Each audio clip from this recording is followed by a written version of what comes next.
At this point, it's my honor to ask Mayor Andersson to come back up to the microphone as our keynote speaker for this event.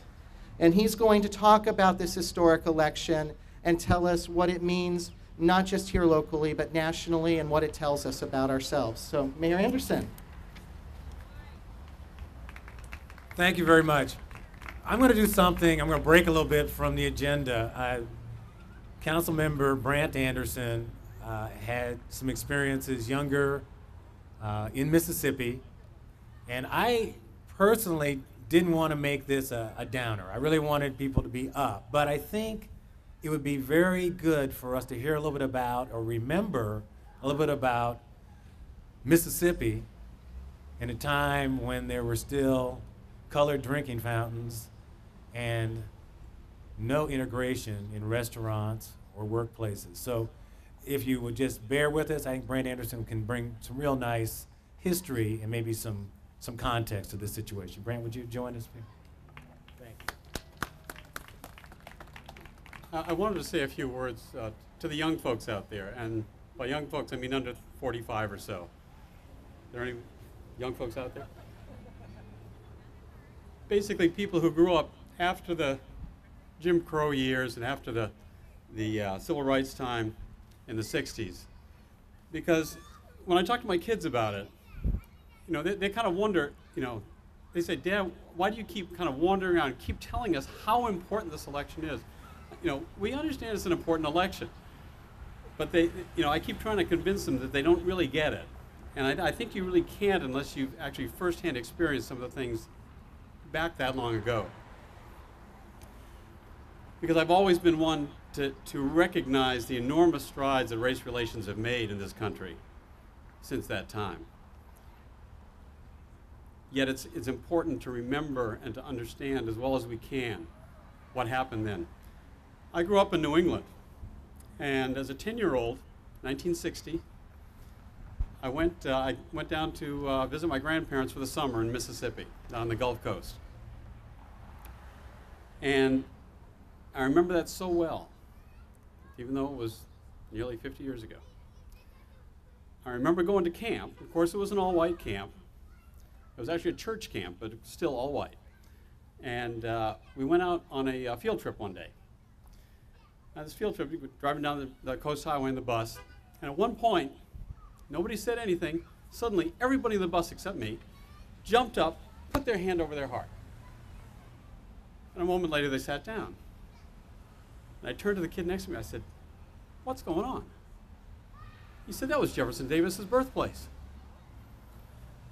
After 100 years, they were still fighting the Civil War. A little bit later in the trip, the bus stopped, and we all got out for a drink. And I didn't tell this to Mike beforehand, but he nailed it. I was a Yankee. I thought I was being smart. I went to the short line for the water fountain. And I didn't get to drink from it because about 6 kids tackled me and dragged me away. Thank God I didn't actually drink the colored water. It makes an impression on you. It really sears it into your heart. And I asked my grandfather later on, I said, "What is the separation thing? Why is that?" And he said, as most of his peers would have done, "Well, you know," he says, "you know, the black folks," and he didn't call them black folks, but the black folks would really, they want to be separate. You know, it's better that way. And I said, "You mean like a church?" He said, "Yeah." Because we went to a Methodist church, all white. And I said, "So what would happen if a black, you know, if the pastor, you know, admitted a black member?" And he said, "Well," he said, "no one would show up at the church. The church would be empty the next Sunday." And by empty, he didn't mean there wouldn't be many people there. He meant it would be empty. And I said, "Well, how long would that last? You know, how long would people kind of hold that thing?" He said, "Until the black member left and we fired the pastor." And it's important to know that these are not bad people. The key thing was that racism and prejudice, it was just pervasive. And it wasn't just Mississippi. I was in Florida in college a few years later when they were integrating the schools there, and the governor stood in the schoolhouse door just a few blocks from my school. A few years later, I was living in Boston again when they were trying to integrate the schools there, and The racism and the prejudice was just as prevalent in many people there in this nice, liberal, enlightened northern city. As I say, these are not bad people. It's just that this idea, this separation, prejudice, was pervasive. It was in the culture, it was in this talk, it was in the political realm, it was in the legal system, it was in the educational system. It was just everywhere. And although I've seen, and I see from the attitudes of young people today, I love to see them because they really don't see this. They really don't get it, what we experienced back in the 60s and 50s.